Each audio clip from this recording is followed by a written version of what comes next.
আপু তোমাদের বাসা কি এখানে? তাহলে কোথায়? ও আপু এখানে মাটির নিচে কি যেন একটা উঠছে। এই যে এই বাগানের ওই অপর সাইডে। হ্যাঁ, এটা কবে কবে থেকে বের হয়েছে? এটা অনেক আগে থেকে। লজ্জা পাওয়ার কোনো কিছু নেই, আমরা একটা ভিডিও শুট নিতেছি, বুঝছো? আমরা এখন ওখানে যাব। প্রিয় বন্ধুরা, আপনারা শেষ পর্যন্ত দেখবেন এই ভিডিওটা। আমরা এখন এই যে এই পাইতে যেতে হয় না? তোমরা কি সবাই চেনো এটা? হ্যাঁ, সবাই চেনো? ওরা হচ্ছে লজ্জা পাইতেছি। ঠিক আছে, আমরা এখন ওখানে যাব। প্রিয় বন্ধুরা, আমরা এখন এই রাস্তা দিয়ে হচ্ছে আমরা সেই স্থাপত্য যেটা প্রাচীন, অনেক শত বছর পুরনো, এটা হচ্ছে গোপালগঞ্জ জেলার মুর্শিদপুর থানার নুনখির গ্রামে। আমরা অনেক দূর থেকে চলে এসেছি। এখন আমরা এই রাস্তা দিয়ে হাঁটি হাঁটি পা করে চলে যাব। আসো নীরব, দূরত্ব করে আসো। আমরা এখন এই রাস্তা দিয়ে চলে যাব আমরা সেই গন্তব্যে, যেটা আমরা অনেক দিন থেকে আমরা মনের মধ্যে গেঁথে রেখেছি। এই রাস্তা দিয়ে আমরা এখন যাব। অনেক ভালো লাগতেছে আমাদের কাছে।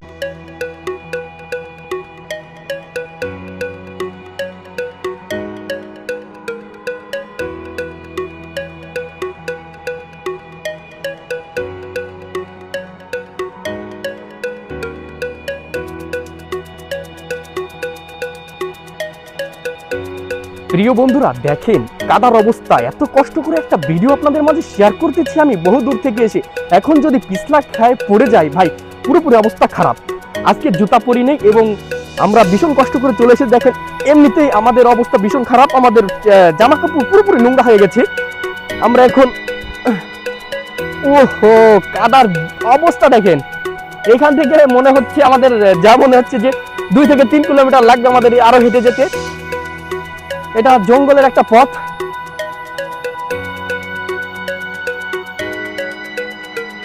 আচ্ছা, কোন রাস্তা দিয়ে আমরা যাবো এখন? এখানে কোন রাস্তা দিয়ে যাওয়া যাবে? এটা দিয়ে না? তাহলে আসো, কিছু বলার নাই ভাই, এটা গ্রাম অঞ্চল, প্রচুর পরিমাণে কাদা আর কাদা। যা হোক, আমরা অবশেষে প্রায় চলে এসেছি এখানে। এটা হচ্ছে একজনের বাড়িতে আমরা। আচ্ছা, সমস্যা নাই, ঢুকে যাও। প্রিয় বন্ধুরা, আমরা তো এখানে এসে পৌঁছাইলাম, কিন্তু এটার যে মেইন গেটটা যেখান দিয়ে আমরা ভিতরে যাব সেটা তো আমরা খুঁজে পাচ্ছি না। ভাইয়া এদিকে আসো, প্লিজ এদিকে আসো। তোমার বাড়ি এখানে? হ্যাঁ। এই যে ভিতরে যাওয়ার রাস্তাটা কোথায় একটু জানাবে? রাস্তা দুটো আছে, এই জায়গাটা জি, যেটা শর্টকাট হয় আমাদের সেখান দিয়ে তুমি একটু নিয়ে চলো। আমরা একটু ভিতরে যাওয়ার চেষ্টা করব, ঠিক আছে? এই পাশ দিয়ে গেলে ভালো। এই পাশ দিয়ে। প্রিয় বন্ধুরা, আমাদের কাছে মনে হচ্ছে আমরা 7 সমুদ্র 13 নদী পার হয়ে আমরা চলে এসেছি দূর দূরান্তে। দেখেন, আমরা কাদা কাচরের ভিতর দিয়ে আমরা হাঁটি হাঁটি পা করে চলে যাচ্ছি। প্রিয় বন্ধুরা, এত কষ্ট কারো সহ্য হয়? দেখেন, এত দূরে এসেছি, এখন জিনিসটা আমরা সুন্দরভাবে উপভোগ করব তা না। দেখেন অবস্থা, দেখেন আর রাস্তার অবস্থা দেখেন। এর অবস্থা দেখছেন কত পরিমাণ বন হয়েছে। এবং ওই সাইডে আরেকটা আছে, ওটা আপনাদের দেখাবো। আমি কিন্তু এইটার ভিতরে আগে হচ্ছে যাবো। ভাই একটু চলো তো, একটু আমাকে নিয়ে চলো। দেখো, সাবধানে যেও। এখানে পোকামাকড় এবং সাপখোপের আবাসস্থান। আমাদের কাছে মনে হচ্ছে আমরা অ্যামাজন জঙ্গলের ভিতরে যাচ্ছি, কিন্তু এটা কোনো অ্যামাজন জঙ্গল না, এটা বাংলাদেশের একটা অংশ। এবং এখানে আছে অনেক আগের প্রাচীন স্থাপত্য, যা ওরে নজর কাড়ার মতো। ভাই সাবধানে যেও, ভাই ভাই ভাই সাবধানে যেও। আমার কাছে তো ভাই ভয় লাগতেছে, অন্ধকার। এখানে কি আমার ফেস দেখা যাচ্ছে? আচ্ছা, মানে এর ভিতরে আমি ওকে নিয়ে চলে এসেছি। আমার কাছে একটু ভয় ভয় লাগতেছিল, কিন্তু আমরা যেখান দিয়ে এসেছি ভাই, ওইখানে পুরোপুরি অবস্থা খারাপ। চারিদিকে বন আর বন, জঙ্গল আর জঙ্গল। আমরা একটু বেরোই একটু। ওইটা ওই অপোজিট যেটা আছে, ওই ভবনটা হচ্ছে আমরা দেখাবো। আসো ভাই, এদিকে আসো।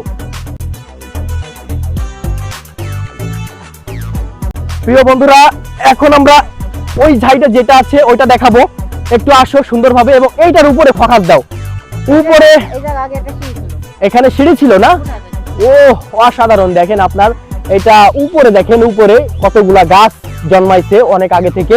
এবং এইটা হচ্ছে হিন্দু ধর্মাবলম্বীদের মনে হয় না, বৌদ্ধ, যারা বৌদ্ধ ধর্মের অনুসারী ছিল, এই ভবনটা হচ্ছে তাদের অনেক প্রাচীন।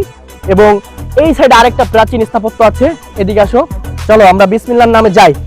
বিসমিল্লাহ।